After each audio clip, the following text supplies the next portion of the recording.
Public relations would mean how you communicating between business clients. The link between companies and the public. To maintain good communications between different firms. It can't be like one-sided information like giving away. 公共关系, literally meaning public relations. Working on the brand image, working on reputation of your client.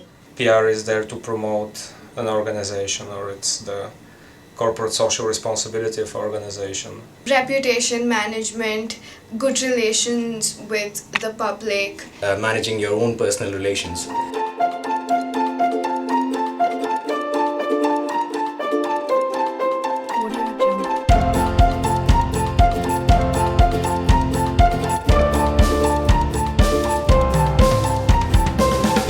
Public relations. What is public relations? How does public relations work? What are the misperceptions? What are the glamorous and less glamorous bits of PR? To give you a brief introduction to public relations, we have some of the experts here to share the knowledge about public relations.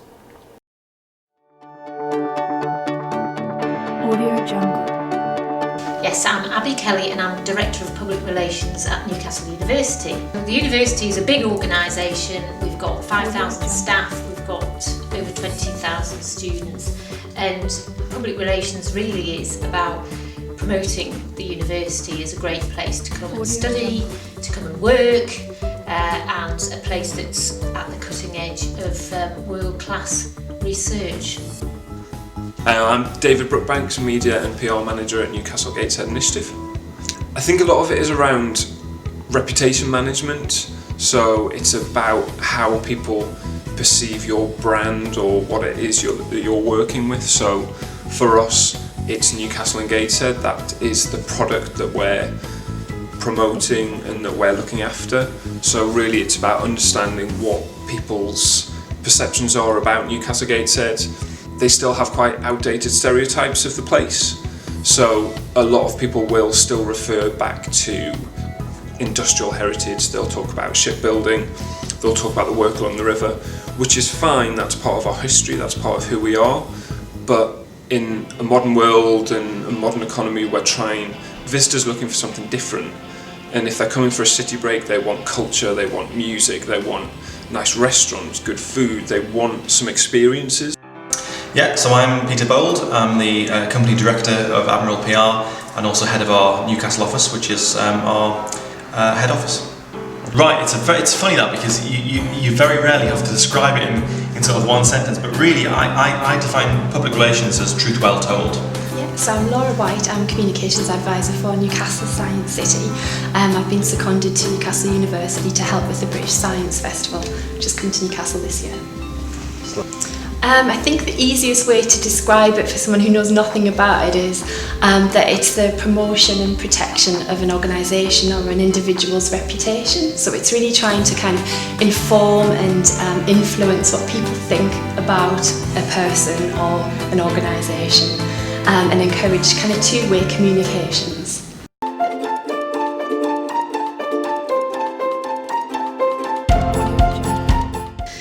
Last year we ran a PR campaign to do with our third societal challenge theme called Social Renewal, and that involved developing a brief to which we could tender out to get PR agencies to bid. Well, the big campaign really for Newcastle University was around social renewal, and that's really around sustainability. And the university as an institution had a big project to look at what a changing society looks like, and an ageing society as well as a changing society. And so our job around that was sort of called a social renewal campaign, which really to publicise and promote the work that they were doing, the industry research that they were doing into different parts of society. So around, as I say, big issues like sustainability and ageing society and what that means and what that looks like in decades to come. So our job was really to promote and publicise that work. Internally, it's a bit more complicated, as it is more complicated really. So I suppose the best example we've got at the moment is the British Science Festival, and Laura will be able to tell you more about that. Yeah, certainly the British Science Festival's it's quite an interesting project because it involves so many partners, which in an organisation like Newcastle University, that's often the case. Obviously so many people are involved with all of the work that takes place. And in the case of the British Science Festival, we've got so many different partners in cultural venues, we've got event organisers, we've got academics, we've got the City Council, so many different partners to take into account.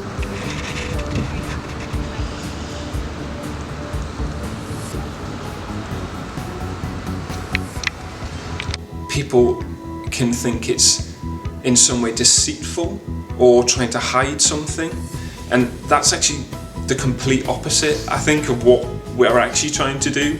Is we're not trying to cover anything up, we're trying to be really open and work with people to showcase the great things about something.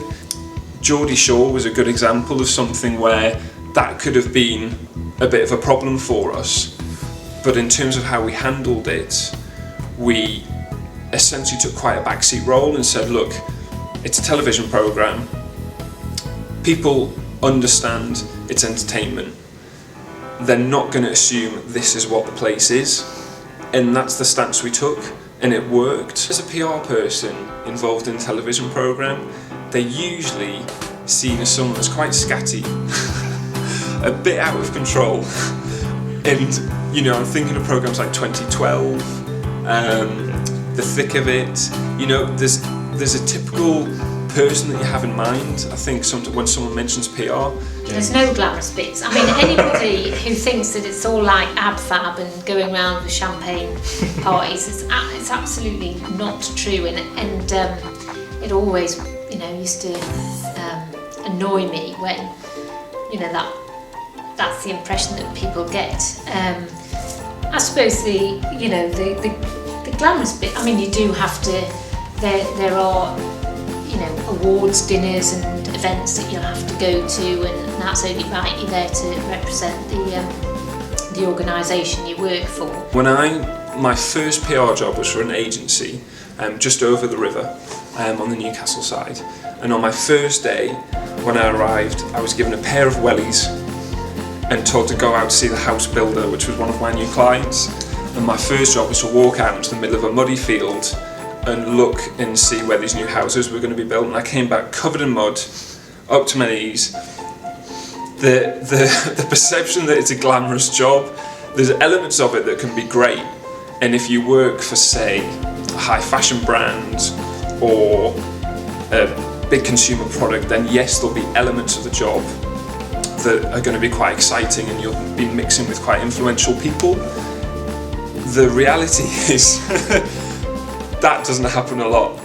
Probably that we sit here all day just sending out press releases, and it's that's a very small proportion of what we actually do, because so much of when PR really works well, the press release is a tiny proportion of what it actually takes, because ultimately it comes down to relationships.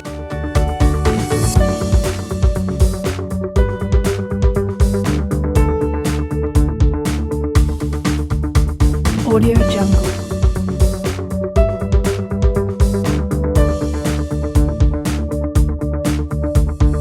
It employs a lot more people. It's a burgeoning industry, and a lot of kind of journalists who are training now will become PR professionals, and a lot of the kind of skills that they have learned and employed are transferable. they can be moved across from journalism to PR, but it's not the only thing that they need. There's a lot more kind of theory to PR. Yeah, absolutely, never more so, and it's a great time now because you read, you go online, you do a quick Google search, and you'll read all sorts of blogs and everything else about the death of PR and all the rest of it. But it's a red herring. That's been talked about for decades, really.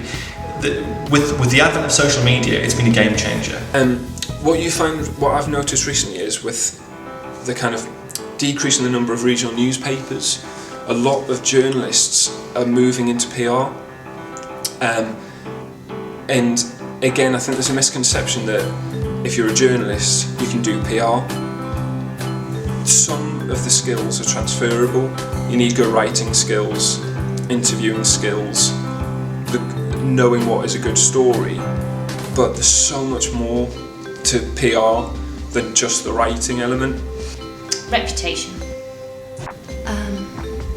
Reputation. Probably some sort of panic that we haven't done, that we've forgotten a deadline or missed a deadline or something. No, not really. Probably, I think actually what it goes back to one of your earlier questions. Almost a misconception. But when I think about public relations and what it really means to me as a profession, I think what I'm trying to do is work with journalists, work with media, and be an extension of the work that they do. I want to provide assistance and I want to be a help to them. I think that's a really important part of any PR officer's role, that they understand that we're not necessarily the end point, we're working with and collaborating with people. Now that you've been introduced to public relations, now it's your turn to embark on a new journey towards the promising path.